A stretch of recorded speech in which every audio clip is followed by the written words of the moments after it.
Welcome to another weekend here on the platform. My name is Sam Omashaye.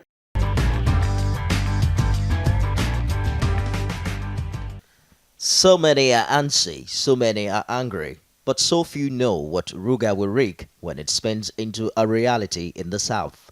In the social media, fire and brimstone are flaring daily. Facebook is aflame, splitting the nation as words are now surged. They're cutting tribes and faiths apart to the marrow. Twitter is quiversful with its darts. WhatsApp groups grieve and gang up. The Ruga idea is coming across as a welfare scheme to herdsmen. Many perceive it as a ploy to give the Fulani a hegemonic edge over the rest of us. The federal government says it's voluntary. The Taraba state, by its rhetoric, expresses fears that it's a fiat. Benue State streets are in the early stages of combustion, with placards of protest over Ruga settlements in some local government areas. So much is the fury that even the vice president has had to dissociate his office from the scheme without condemning it. The Federal Minister of Agriculture called away from a scheduled press conference. Suspicion has wired the country. My take is very simple. I call it a tit-for-tat federalism. If the federal government would unfold billions of the nation's resources to help a group set up colonies, or what it sees as autonomous settlements for a group of economic and ethnic adventurers in other lands, let's democratize the idea. You can start from my ethnic group, the Shakiris in Delta State. We are stately dancers. Our language is lyrical, our pride stout. To the best of my knowledge, we live in every part of Nigeria, so every Shakiri man and woman who lives everywhere ought to be given a parcel of land in every state, from Sokoto State to Ogun State. A budget should be assigned to us, so we decide what we want to do with it. People of the Yoruba stock, just like the Fulani, abound not only all over the country but also around West Africa. They too can ask for their own lands, where some of them can set up factories and industries, from fabric to complete chain of the agricultural process that stretches from farm to factory to the market. Few know that they make kola nuts. It's the nut of unity. They make it, the Hausa Fulani consume it, the Igbos divinize it. He who brings kola brings life. The Yoruba brought kola and the life of unity. Why not make it a national treasure with federal funding? The Yoruba, always with imagination, can do a lot to change the flavor of the economy. After all, the Southwest is the wealthiest region of the country. Why not give them the lands by fiat so they can also colonize a few territories and import its commercial wizardry to the benefit even of citizens in Kano or Kebbi? Igbo Queno, known for their trading tacos, we can use much of their genius in turning 2 naira to 2 billion naira. They have been doing so without federal dollars. We cannot say enough of the Edo. The Edos, also a mini Nigeria, have been a bastion of arts and furniture, an industry also troubled as the headsmen are troubling us. Imagine all the geniuses in Edo furniture have money to design and carve chairs and upholstery, instead of the millions the elites pay to import. With this federal arrangement, no one would pitch any hate at the Ruga plan as hegemonic or Fulanization. It will be either mutually assured benefit or destruction between South and North, between tribe and tribe, between faiths, either an embrace for warmth or suffocation. This way, we can reinvent the Bororo lifestyle by making every tribe a sort of Bororo.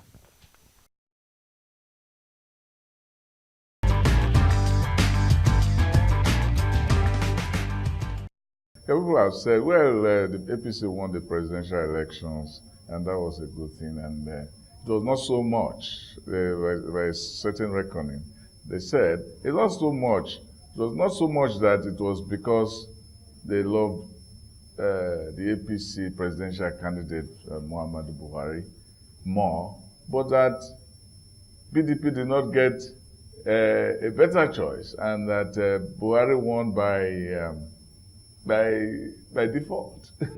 Well, that is exactly at the heart of politics. Nothing is absolute. Everything is relative. I said so to people that on a good day, there is no bad man, nor is there a good man. But when you compare, even in the world of robbers, of thieves, some are more notorious than others. Like somebody will say, you rather have a pickpocket than to have an armed robber. For pickpocket will let you to go, armed robber can take your property and take your life. So it's about comparison. Not only in terms of APC and PDP or Buhari versus Atiku. In every election, the electorate are always faced with the choice of comparing one candidate to the other or one party to the other. So not only this election. So I think that people are like, this is the one we know. At least there's something we can say for this president. Nobody has said that this president is corrupt. And for a country that is bogged down with huge issues of corruption, that is a big issue. It's a big issue. And on that platform, we maximize on that. Yeah. So I can never think of any election, Sam, that it will always be about comparing one person to the other, comparing one party to the other.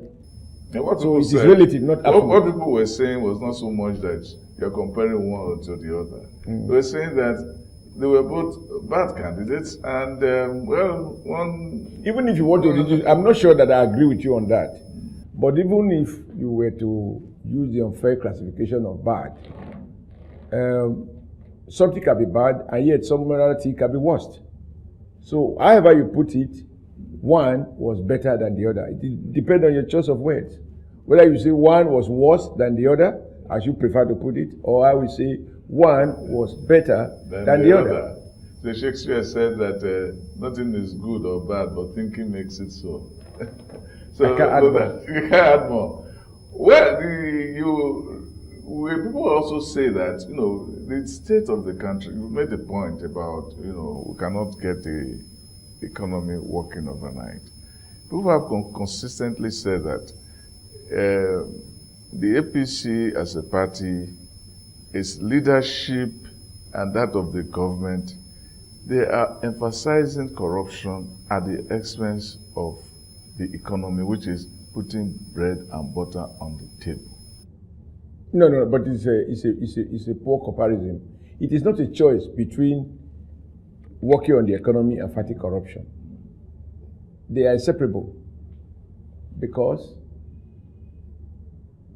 if you choose to marry, I don't know in medical terms, somebody of the same blood group, and you end up with sickle cell babies, you'll be producing and they'll be dying. So the question will be, does it make sense? You are counting the number of children you have given birth to, but none is alive. So the economy can't work if the fruit of growth is stolen by a few. So it's not a choice. It's not that you have to do one and let the other one wait. You can pursue them, and I think what we promised to do was not to pursue one at the expense of the other. You pursue them simultaneously.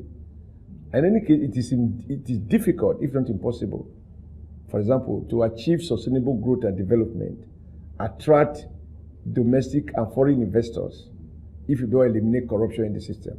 For example, no foreigner will come and establish a business if he's not sure of the justice system in case there's a commercial dispute. Property rights, and that those rights are enshrined in the law, which attracts him in the first instance to come. That he cannot go to court if they are changed or infringed upon, and he gets justice. Yes. So corruption, eliminating corruption, is by itself an incentive to sustainable economic growth and development. It is not that you can fight one and the rest of the other. Yeah. In any case, we didn't promise we will fight corruption first, economy second, then security third. No, we didn't rank them. We just articulated what we thought were at the heart of the problem. But at the end of the day, they are all interwoven. Of course, corruption is something that there are many Nigerians, I believe, as well as certainly obvious foreigners, who can't pass through a bureaucracy that is hopelessly corrupt. If you have to pay, the rules are clear, but to get your way through those rules, to navigate through, you are not sure of the cost. On paper, you have to pay 1 naira for X, but even to get the paper, you have to spend 2 naira to buy the paper. So all three are critical. And I think our president summarized it very eloquently when he said, those issues we raised in 2015, we admit they are just as valid in 2019. And they will always remain valid. the challenge of fighting corruption has to be sustained. Our responsibility as a people to ensure that we achieve a level of economic growth that is higher than our population growth is a precondition to fighting and eliminating poverty. If your population is growing almost at 3% and your economy is growing at 2%, obviously you can only get poorer and poorer.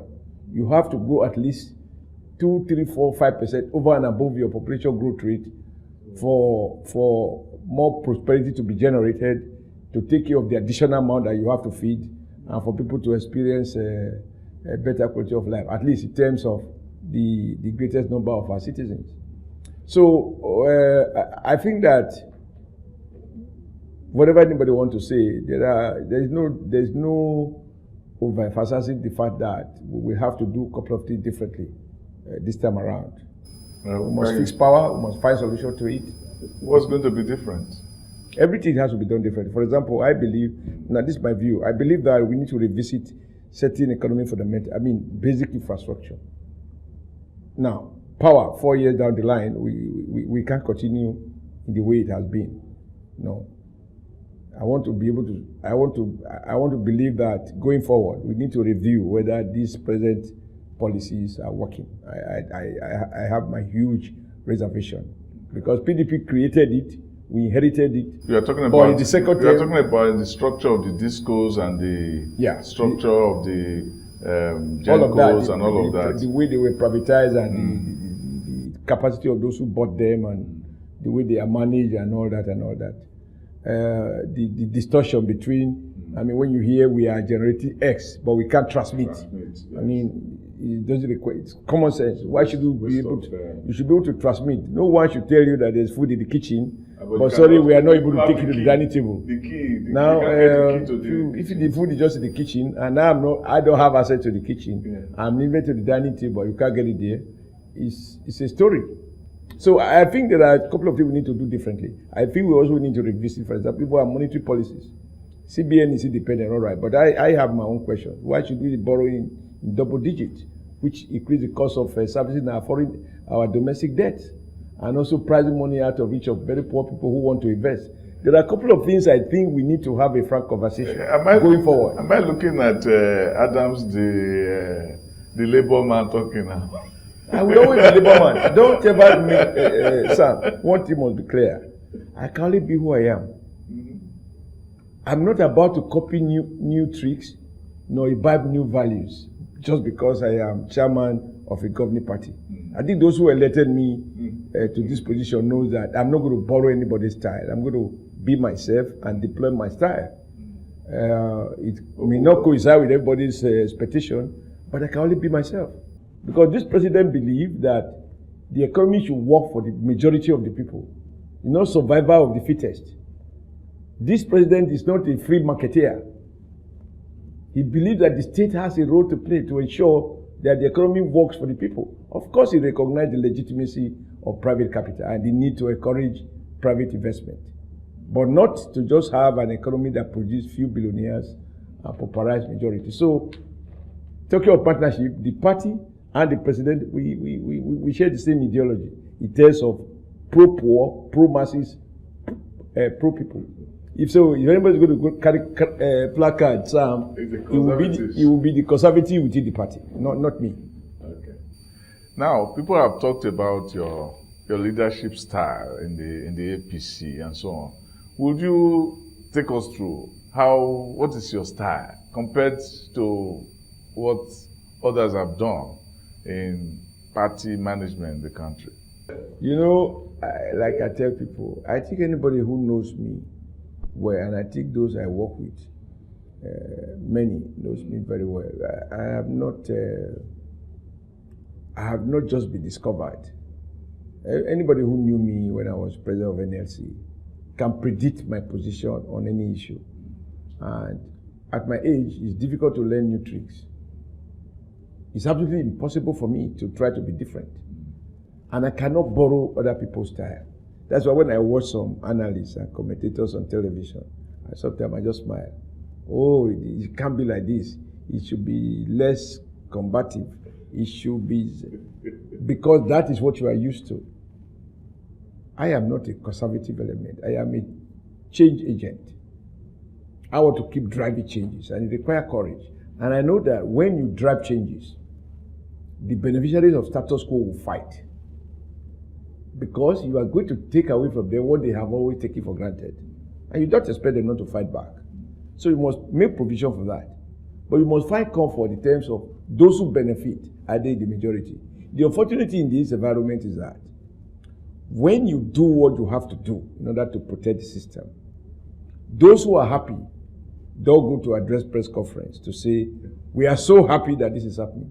Those who are not are the one who will go and do press conference or sponsor editorials or sponsor columnists to say, oh, this man must go. As you can see, I've survived almost a year now. Yes, your deputy said that you should go, Lawal Shuaibu, and he said that there are no minutes and that your style is brash and all of that. You're not consulting and stuff like that. Because Lawal Shuaibu is one of those the system produced you have to contend with. First, he should know that I have won election as a labor leader.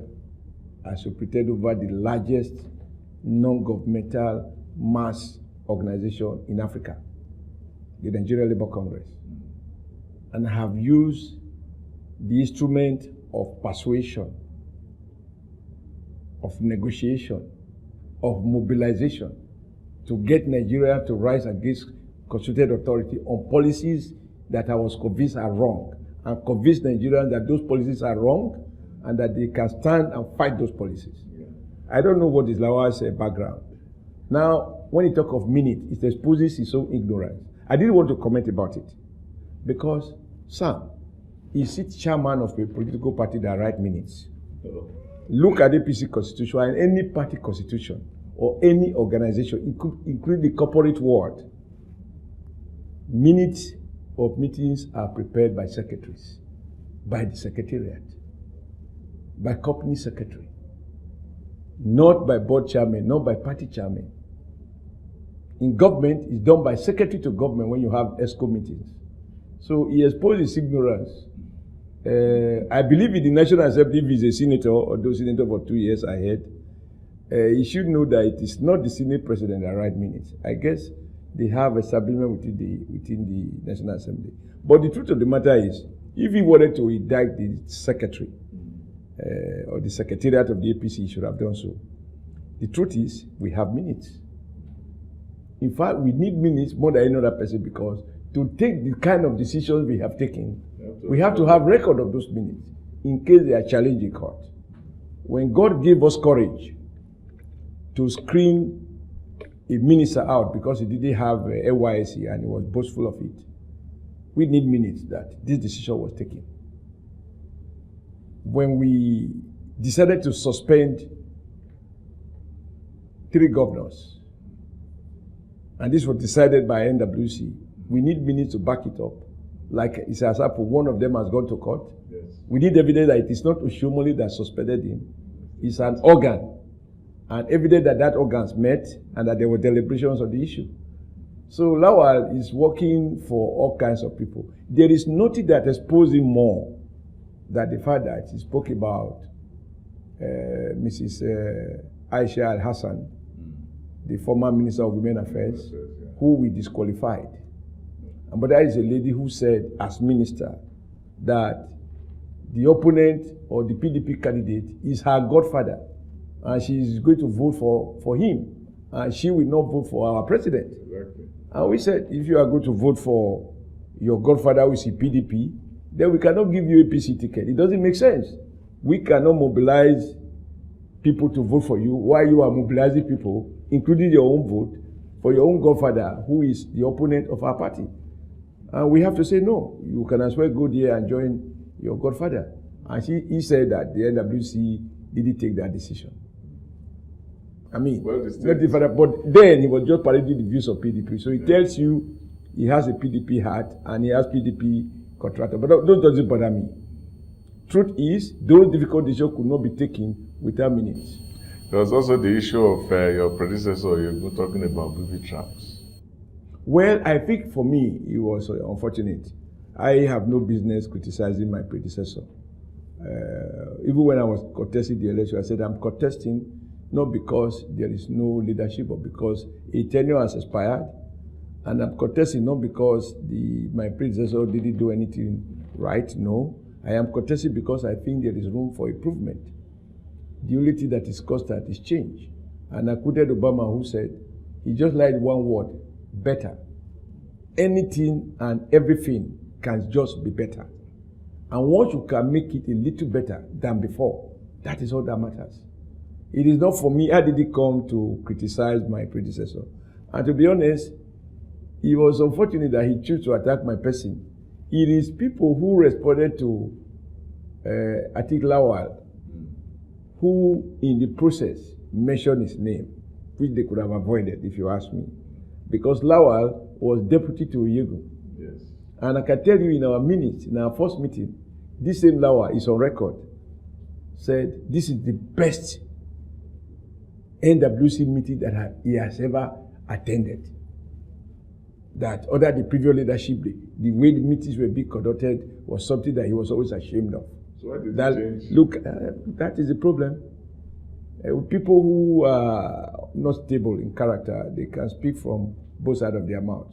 So those who now try to reply to him now measure Oyegu's leadership. This is what our first said, Lawa, the NWC that you were in before, did this. But in any case, it is not a contestation between the present and the past. No, it was unnecessary, and that is why I did not reply Oyegu, even when he apparently felt provoked and attacked my person and made the issue very personal. I resisted replying because first, he's my elder. Number two, I respect him as a person. I may not agree with his style. He doesn't need to agree with my style. And as I told you, people are entitled to their choice of styles. And it's not up to me to subject anybody's style to my own personal evaluation. I have huge, huge respect for him. And because of that respect, notwithstanding that he went very personal in his response, not to a statement made by me, a statement made by other persons, I decided that is my prize. I will not reply. And I will continue to respect him as an elder. I will continue to respect him as the second chairman of the party after B.C. Akande. And I continue to respect him as a former governor of Edo State. And I respect him as our uncle. Well, there's still other interesting issue.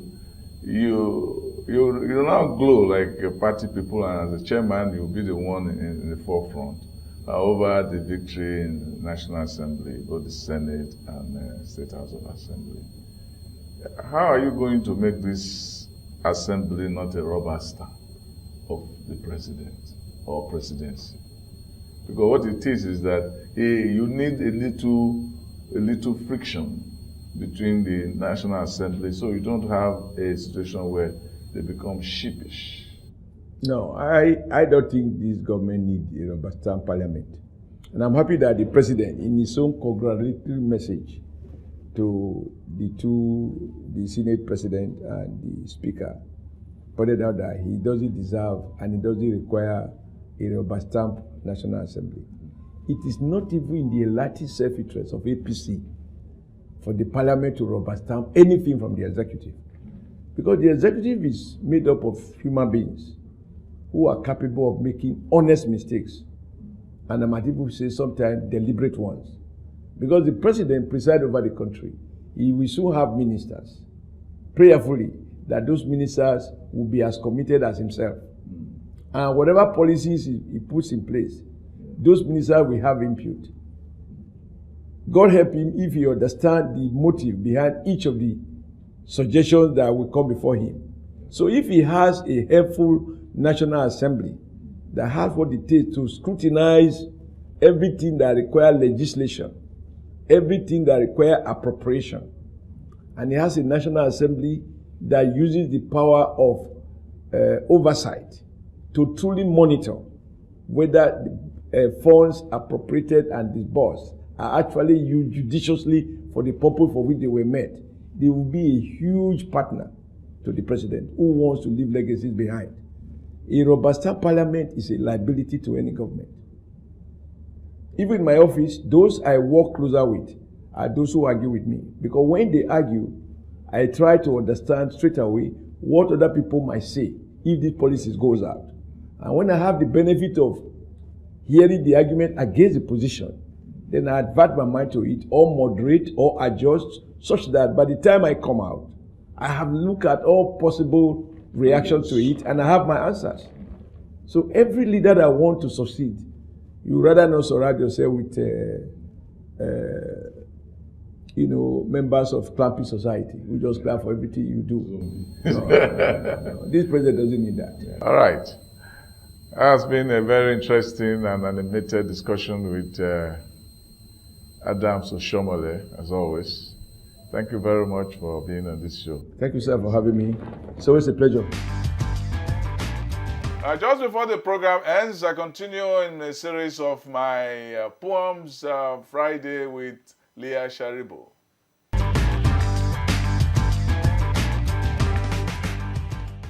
Pastor Reeves, a rage of virgins. Imam worships and no respite. Politician on the podium, like altar without a god. Laborer toils, but child often hungry. Whore and holy man, see amazed in marketplace. Any question, no eye knows what key to unlock your chains. Thank you for watching the program. You can catch up with me on my published column on www.samomashaye.com. Also follow me on Twitter. My handle is @samomashaye. And until next time, be good.